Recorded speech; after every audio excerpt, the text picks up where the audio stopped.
like I said, you're dealing with paranormal characters. If you're dealing with a paranormal character, by definition, they're more than normal. So you have to ask yourself, why is the character, what makes a character different? What makes a character special? Because I'm sure you've noticed from the stories you've read, you've watched, difference is always a source of conflict. Okay? You ask yourself, okay, this character is special. Why is he special? Are there other people special like that character? Because if you have two groups of people, there are people who are special and people who are not, anyone who's watched or read X-Men will realize that that is conflict. But even beyond the group, even if your character is singular, there's nobody else like him. Do the things that make him special, are these dangerous things? I mean, does he dissolve things when he touches them? Does he eat people? He can't help it. You know, these are sources of conflict, and you have to know what these sources, what these areas of conflict are, because the conflict doesn't just start when the book starts. The conflict exists, if it exists in the world, and it should, then even before the story begins, your character has already been shaped by this conflict. Your character has already been changed. If he was raised in an environment where nobody liked him, he will have a very different personality than someone who was, say, royalty. Okay? So, okay, that was conflict. Next is, what's the next one? Also, aside from that, sorry, still on conflict, is you also want to make sure, especially if you're dealing with paranormal characters who have powers, you want to make sure that they can't resolve conflicts very easily. Okay, that's why some people have problems with Superman, because everything you throw at him, you basically know. You know, if you can fly around the world in your first time, then obviously nothing really matters. It's important that your characters would have to struggle for something. They will have to make an effort, because that's the only way you will be able to see what they're made of. So it's important to have weaknesses and flaws in the character, because it makes them credible and it makes them more interesting. But don't overdo it. Okay, a lot of writing classes tips will emphasize the flaw. Okay, the next C for me is capability. Okay, don't overdo it. Your character has to be good at something. I don't know if there are people here who watch anime shows, harem anime shows, where you have a male lead character who is surrounded by this bevy of beauties who fall in love with him for no apparent reason. That is exactly what you want to avoid. Because if you're while it has its, it can be amusing, a lot of people will just be turned off because they don't see why they don't like watching the main character because he's a loser. I need enough losers in my daily life. I don't want to have to watch them on TV during my spare time. Okay, I will not name them, but there.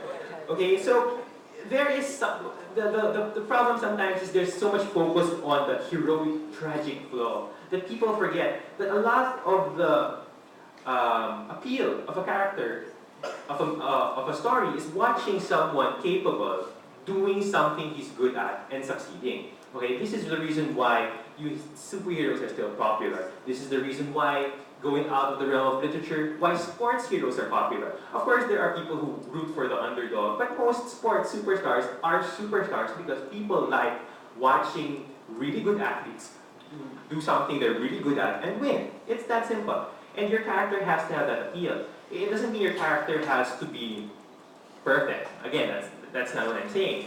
But even if your character is primarily a normal person, he has to be good at something, and that something should play a role in the story. If all your character can do is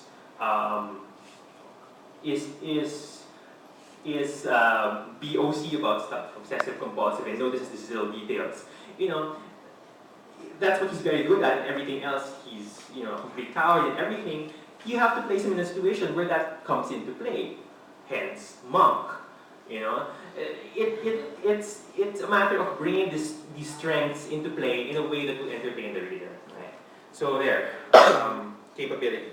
Right. So to demonstrate that, I'm reading an excerpt from this is a story of a local author, Alexander Osias. It's called The Death and Rebirth of Nathaniel Alan Sempio. Okay, it's a superhero story. It's in ESF3. I'll just read this small part of it. Basically, it involves him infiltrating the headquarters of a villain. And there's this line he goes, "That's right, I'm not any of them, so who's left? Who am I? Do your best to stop me, pare, because I am going to kill you. I'm destroying both these security pods now."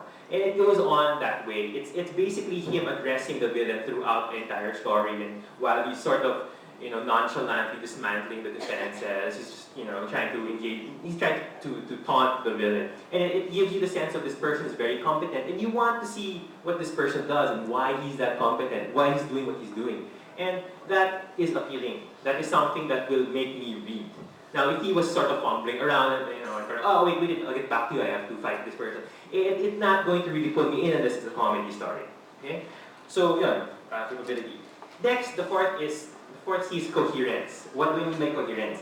I've mentioned all these elements that you have to put in, you have to put in the strengths, you have to put in the weakness, the history, the temptation is to think that the more details you put in a character, the better it is. That's not true. You have to pick and choose. You have, at the end of the day, your character has to be coherent. It means there should be some sort of unity of character. I'm not saying here that you can't have contradictions. You might be saying, well, people have contradictions. Sometimes people want two things. Some guys love two women at the same time. That works with some things. I'm not saying you can't have contradictions. Okay. In some aspects, that makes the character more credible. Like if it's an area that's really murky, like love and romance, you can have that kind of contradictions. But if you have, let's say, a character who's afraid of girls, okay, that's one of your aspects of his character. And then you say, oh, another aspect that would be cool is he has 100 ex-girlfriends. It doesn't make any sense. You could make it work, but it has to be explained. That's what I mean by coherence. It has to make sense given the character. You can't just keep on adding all these different elements and hoping it all comes together. There has to be an explanation. There has to be a reason for why something that seems so contradictory is actually true. You can say that, well, in normal people, sometimes there's no explanation. But one thing we have to remember, I know a lot of authors talk about how their characters take over and write themselves. That's never happened to me. Characters are not people for me. Characters are they are roles. So what's excusable in another person, like your friend, you might not completely understand your friend. You don't know why he's so smart, but he likes watching this particular show that you hate. But that's because he's a real person. He's not created for your enjoyment. I hope not. But a character is. So remember when a reader is reading